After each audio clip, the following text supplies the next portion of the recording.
ยุเขตทางไก่ศอกหลีกทางภาคเหนือของสปปลาวท่านนางหนูแต่งซีบุญเหืองเปิดห้องการตัวแทนบีคอมของนางดังที่นางได้เฮ็ดทุกๆเช้าถึงแม่นว่าสถานะที่ตั้งของนางจะแม่นตัวแทนที่ประสบผลสำเร็จอันดับหนึ่งของประเทศ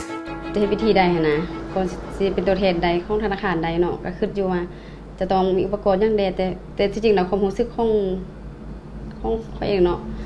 บ่ฮู้เรื่องคอมพิวเตอร์จังเลยนะเพราะว่าเฮาเรียนต่ำเนาะนะเรียนต่ำเรียนจบป .5 ซื่อสินะก็คิดอยู่ว่าสิสามารถเป็นตัวแทนได้บ่นะธนาคารแม้นต้องติดพันกับการสำรองเงินตลอดเวลาดังนั้นการจัดหาเงินทุนสำหรับตัวแทนแม้นความกังวลอันหนึ่งแนวคิดเนาะก่อนสิเป็นตัวแทนก็สนใจอยากรู้เรื่องต้นทุนเนาะว่าเฮาจะมีเงินพร้อมเท่าใดถึงจะเป็นตัวแทนได้นะแต่เพิ่นก็แนะนำว่ามีประมาณ10 ล้านก็ได้แล้วนะธนาคารการค้าต่างประเทศลาวได้สร้างตัวแทนโดยการสนองสิ่งโฆษณาการเข้าถึงระบบและการฝึกอบรมพื้นฐานแล้วก็เพิ่นก็มาเรียนให้เนาะทางธนาคารมาเรียนให้มื้อนึงเรียนคอมเห็นยังให้จริงคอมก็บ่ได้มีเนาะตะกี้นะห้องตัวนี้ก็บ่มีนะตัวนี้ก็จะเป็นบนไว้เครื่อง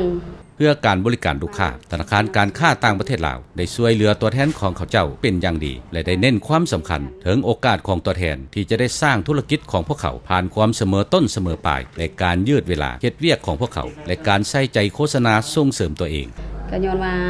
ห้านเฮาละเปิดแต่เช้าประมาณ 6:00 นก็เปิดแล้วนะพระเจ้าก็มาแฟกเวลาใดก็ได้นะบางเทื่อก็ตอนเช้าบางเทื่อก็ตอนช่วยตอนแลงบางเทื่อก็ตอนค่ำบ่ให้เขาเจ้าไว้ตรงได้ท่ามีอย่างนั้นให้ความสะดวกของเขาเจ้ามุดทุกที่มาใช้บริการนี่ก็มีทางลูกค้าเนาะที่มาซื้อเครื่องอยู่หานี้ก็แนะนำเขาเจ้าว่า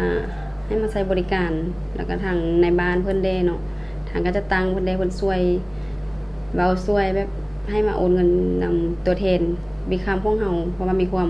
สะดวกสบายหลายอย่างแล้วก็อยู่หม้อใกล้กับชุมชนบ้านเฮาส่วนหลายลูกค้าที่จะมาโอนเงินแล้วส่วนนั้นจะเป็นผู้หญิงเนาะแล้วก็ดีใจข้าพเจ้าเองก็ดีใจและก็ภูมิใจที่ว่าลูกค้าเป็นผู้หญิงส่วนหลายที่มาโอนเงินให้ก็แม่นโอนเงินให้ลูกที่ไปเรียนอยู่บ่อื่นนั่นแหละว่าจะได้เข้าใจกันง่ายเนาะว่าผู้หญิงต่อผู้หญิงจะสื่อสารกันทางเรื่องคำเว้าเรื่องที่ว่าโอนไปให้ลูกเมียนั่นน่ะเนาะ